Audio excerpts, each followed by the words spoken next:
13 WMAZ Morning starts now. You'll need to grab that jacket this morning. It is a much cooler start to the day, but we have quite the warming trend on the way as we head through the rest of the week. I'll have those details coming up. A husband and wife killed in Gordon, how a family friend and councilman is reacting to the news. Plus, more answers on a fire that killed a Putnam County man. What investigators say the victim operated before the deadly explosion. And leadership for Macon's violence prevention program, how the new coordinator plans to help people in Bibb County.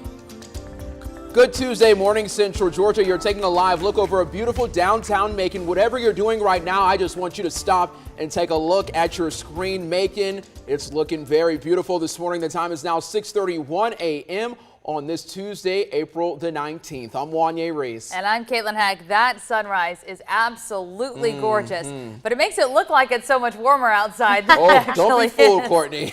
That's right. Yeah. Doesn't all this orange and red just scream, oh, how inviting and warm? It's cold out there, everybody, but nonetheless, a really, really stunning start to this Tuesday. Hopefully this can just get you going this morning. It's always nice when you have a beautiful sunrise rather than walking out the door to overcast conditions, right? 45 right now in the city of Macon, so there's that cooler air that's now spilling in behind our cold front that moved through yesterday. Dew point nice and low, so it's also very, very comfortable out there. No more high humidity in the forecast, at least for today. Northwest wind at 5 miles per hour. That is making it feel slightly cooler out there, but nonetheless feels like surface temperature. It's cold out there this morning. 45 in the city of Milledgeville, 45 in Gordon and in Warner Robins, 47 in Montezuma, 39 up in Monticello, very, very cold there, 41 in Thomaston and 49 in Rochelle. Upwards of 23 degrees cooler than this time yesterday, and we will be cooler for that afternoon high temperature today, only heading into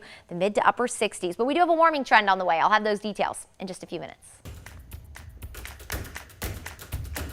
It's troubling, for a little community like this when everybody knows each other. The GBI continues to look into a double homicide in Wilkinson County that left a husband and wife dead. Our morning reporter TJ Anthony joins us in studio with all the details that we have in the case right now. So TJ, who are investigators looking for? Caitlin, Wanye, the GBI does not have any suspects right now, but Special Agent Mary Chandler says they want to talk to a relative who they believe is a person of interest in the case. Right now, we don't know who that person is, but let's take a closer look at how the investigation actually got started. The GBI says the double homicide happened on Elm Street in Gordon yesterday. They got a call to help around 4:30 p.m. The GBI says the two victims are a husband and wife, 74-year-old Ricky Williams and 70-year-old Pamela Williams. We spoke with a Gordon City Councilman, Terry Eady, who actually knew the couple. They're real good friends of mine. Their son, same age as my son. They're raised together, so I've known the family all my life. I've worked with him at, the chalk mine, we call it, at BASF Engelhard for several years. I've known all of them all my life, and it's a shock when you find out something happens. I mean, I'm only a block around from where they live at, so certainly it's upsetting to find out somebody would go in and, take somebody's life like that, The GBI did not say how the two victims died or what actually led up to the homicides. We will continue to update you on air and online as soon as we get more information. Caitlin and Wanye, back to you. Thank you so much, TJ. And if you have any information about the case, the GBI says you can call their tip line. The number is 1-800-597-8477. Again, 1-800-597-8477. You can also submit tips online. We have a link in the story right now. It's on our website at 13wmaz.com, so you can do that. Now to 3 other headlines we're following this morning. First, an update to a homicide case out of Washington County. Investigators have now released the name of the man killed. The GBI says the victim is 54-year-old Mendel McCullough. Sandersville police requested the agency to help with the investigation over the weekend. The police department says around 3:30 Saturday afternoon, officers got called to a home on Gwendolyn Street about a domestic dispute. They found McCullough's body inside. Investigators are still looking for the person responsible for his death. And we have new information about a fire and explosion that killed an Eatonton farm owner. The State Insurance and Fire Safety Commissioner's office says 74-year-old Roy Embry operated a distillery when the deadly explosion happened. Embry died at his farm in Eatonton last week. The Putnam County Sheriff's Office says it appears the still, located in a shipping container, was illegal. Investigators confirm a propane leak likely led to the deadly blast.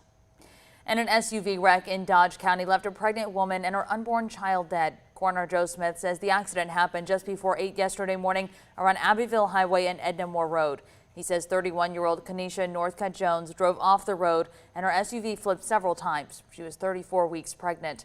Her 7-year-old daughter was also in the car. She went to the hospital but is expected to be okay. And in news from across Georgia, a teen now faces murder charges in connection with a Loganville house fire that led to his sister's death. Authorities actually believe the 15-year-old set the house on fire on purpose. They say an arson charge is pending. Firefighters responded early Sunday morning to a home in Loganville. Investigators found a 10-year-old girl dead inside. The Georgia Division of Family and Children Services is trying to place the other kids who lived in the home in protective custody, accusing the parents of neglect and abuse. The agency says the kids have not been able to go outside the home for years. A court is expected to decide who will have custody later on this week. We're learning more about the man accused in a Coweta County shooting that left 3 people dead at a gun shop. The Grantville police chief says 21-year-old Jacob Muse visited the business several times in the past. Authorities also confirm Muse previously bought a gun at least once from the business. Investigators recently arrested him in connection to the deadly shooting at Lock, Stock and Barrel gun store in Range. It left the owners and their grandson dead. Muse faces murder charges. Grantsville's police chief says the investigation is still very active. And the man already serving life sentences for killing 4 people at a spa in Cherokee County will return to a Fulton County court today. Robert Aaron Long pleaded not guilty to killing 4 others at 2 different spas in Atlanta. The DA is seeking the death penalty along with hate crime charges. Today's court hearing will examine several motions filed by Long's attorneys. That includes one asking for the death penalty to be taken off the table, claiming that Long is not fully developed. The shootings happened in March of last year. 6 of the 8 victims killed were women of Asian descent.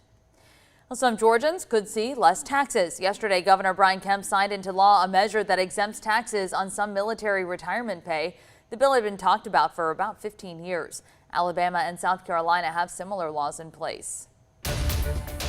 Well, the new leader of Macon's violence prevention program has now wrapped up his first day on the job. That's right. Jeremy Grissom started the coordinator role yesterday. Mayor Lester Miller announced the search for an MVP coordinator back in February. That's when commissioners approved $150,000 to cover the position for 3 years. Grissom says he knows Macon well. His wife is from Bibb County. He says in his visits, he has seen the need for more services to prevent crime. I think that the MVP is providing the resources to organizations to do more crime prevention, and that allows a wider net for us to catch more people, change more lives, and provide more opportunities. Grissom says he spent yesterday getting himself up to speed on how the different organizations work together. He wants to build programs that can be kept up for years to come. Today, commissioners are set to approve $100,000 for Macon Mental Health Matters, one of the original parts of the MVP program. We'll tell you more about that and other items on their agenda coming up in just a few minutes. Still ahead, a Central Georgia teacher making a name for herself on the national stage. The award she and 4 other educators got and how it will help her school. Plus, have you ever wondered why people get tanned or sunburned at different rates? We'll explain how differing skin tones react to sunlight still ahead. The time is now 6:39 a.m. The sun is going to be shining bright like a diamond today. Yes, I am okay with that. And I'm one of those people who does get sunburned at a very quick rate. You know, you have to be very, very careful with that. No matter your complexion, even if you're somebody who has a darker complexion, you should still wear sunscreen every morning. Thank you. Even when it's cloudy outside. Yes. That's right. That's what I yes, learned. the It can sun's impact your rays skin. are very, very, very Yes. powerful. So sunscreen, sunscreen, sunscreen. It's so important, everybody. I know sometimes, even when it's cold outside, you might not really be thinking about it, but it is important to wear that every single day. Maybe just get like a nice moisturizer that has sunscreen built into it. So then it's like a 2-for-1 for you. That's what I do because, yeah, definitely really, really important, especially growing up in South Florida. That was always a staple in the household. Whenever we would go outside, do anything, we always had the sunscreen on. So, yes, and as we have a lot of sunshine this week, just be sure you are keeping that in mind. I know a lot of you probably going to be just itching to get outdoors, especially as we head into the weekend. And we'll have high pressure to thank for that. That's going to keep us nice and dry really all week long. Our cold front now pushing off the coast, bringing air so cold that there are frost advisories and freeze warnings to our north in parts of the Carolinas all the way over towards Kansas City, Missouri. We are not in frost advisory criteria, but it is quite cold out there this morning. But a glowing start to the day. Here's all that sunshine we're already starting to see. Dublin, you are glowing this morning. A beautiful start to the day here. It is cold though. Like I said, 46 in the city of Dublin. The dew point nice and low. So without any kind of moisture in the air, that's going to give us all that sunshine today. Really a stunning forecast for your Tuesday. Temperatures area-wide are generally in the low to mid 40s. We're at 43 in Forsyth. We're at 39 in Monticello this morning. Bundle up in Monticello. 45 in Warner Robins, 46 in Cochrane, 47 in Montezuma, and 45 over in Sandersville and in Wrightsville. Wind coming out of the north, and we are going to have a slightly windy day. I guess we'll consider it more so breezy. Right now, wind speeds anywhere between 3 to about 9 miles per hour. Where you see those yellow colors there, that could be wind gusts upwards of 15. We just don't have data points there, but nonetheless, through the day today, northwest wind 5 to 15 with gusts 20 to 25 miles per hour possible, especially as we start to heat up through the day and the air starts to mix. That's when we'll really start to have some of those breezier conditions build in. But with the light wind even in play, it does feel more like the upper 30s in places like Gordon, feels like the low 40s in a lot of spots. So moral of the story, have the jacket. As we go through the day today, we'll continue to have lots of sunshine, upper 50s by your lunch hour, and temperatures today will climb into the mid to upper 60s. Unseasonably cool for this time of year. We should be in the upper 70s. When it comes to the wind, again, 20 to 25 mile per hour gusts today, closer to the 15 to 20 range tomorrow, and then we're calm as we head into Thursday through pretty much into the weekend. So it's really just going to be windy today and tomorrow. While high pressure settles in, that is going to allow our wind to calm down, but that will also keep us dry and kick off a warming trend. We'll be in the mid 70s tomorrow. We bump into the 80s by Thursday, and then mid 80s on the way by Sunday. And we are going to stay dry all the way into the start of next week. Looking long range, it doesn't look like we'll have a rain chance return to the forecast until potentially Tuesday or Wednesday of next week, a 7-day we haven't seen in quite some time. By the way, we're waking up cold tomorrow morning near 40, and then temperatures gradually warm each day until we reach the mid to upper 80s by Sunday and Monday of next week.